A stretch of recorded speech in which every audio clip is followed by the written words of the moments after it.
भारत की जनसंख्या करीब 1.4 अरब है। इस जनसंख्या के आधार पर अब केंद्र और राज्यों में विधानसभा और लोकसभा सीटों की संख्या बढ़ने वाली है। इसमें राज्य की आबादी के अनुसार सीटों का बंटवारा होगा। भारत सरकार परिसीमन करने जा रही है। परिसीमन से देश में वर्तमान में आबादी के अनुसार उनके प्रतिनिधियों की संख्या तय की जाएगी।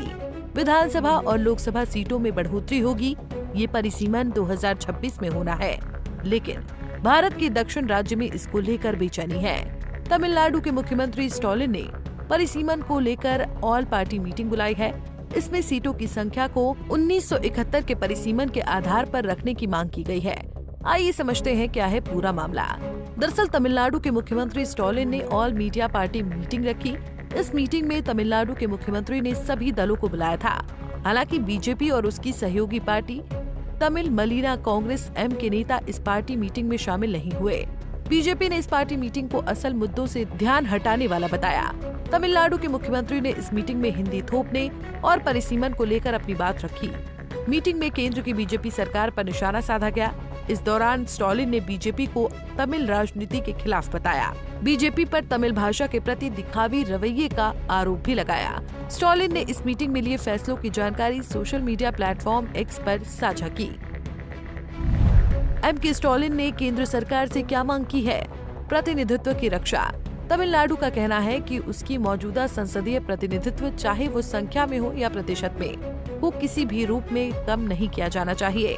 राज्य ये मानता है कि जनसंख्या वृद्धि को सफलतापूर्वक नियंत्रित करने के लिए राष्ट्रीय हित में कदम उठाने के कारण उसे कोई सजा नहीं मिलनी चाहिए।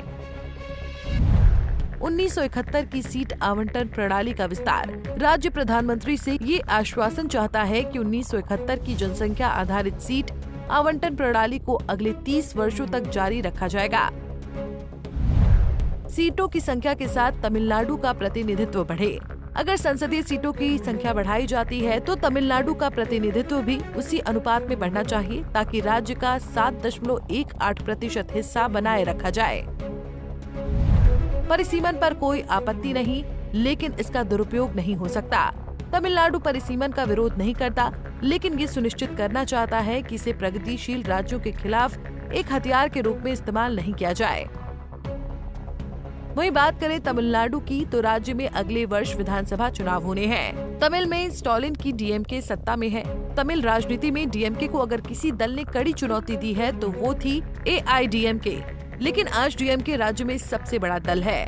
डीएमके 2026 में भी राज्य में सत्ता वापसी की उम्मीद कर रही है। राज्य में विपक्षी पार्टियों में कोई मजबूत नेतृत्व नहीं होने की वजह से राज्य में डीएमके की सत्ता वापसी संभव भी हो सकती है। लेकिन इस समय डीएमके के लिए अगर कोई दल चुनौती बन रहा है तो वो बीजेपी है। बीजेपी तमिल में अपना विस्तार कर रही है। बीजेपी ने पूर्व आईपीएस अधिकारी अन्नामलाई को राज्य की कमान सौंपी है। बीजेपी राज्य में मजबूती के साथ एक अलग वोट बैंक खड़ा कर रही है।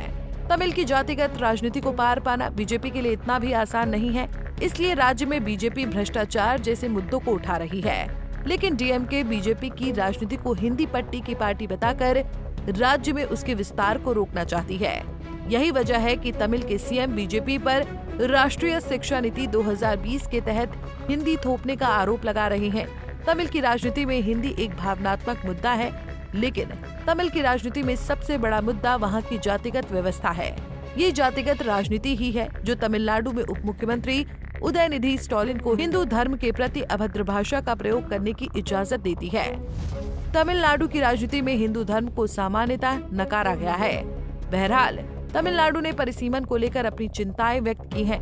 तमिल की राजनीति में एक बार फिर हिंदी और परिसीमन का मुद्दा तूल पकड़ रहा है। चुनाव से पहले तमिल में इस तरह की राजनीति भविष्य में बड़े बदलाव के संकेत दे रही है।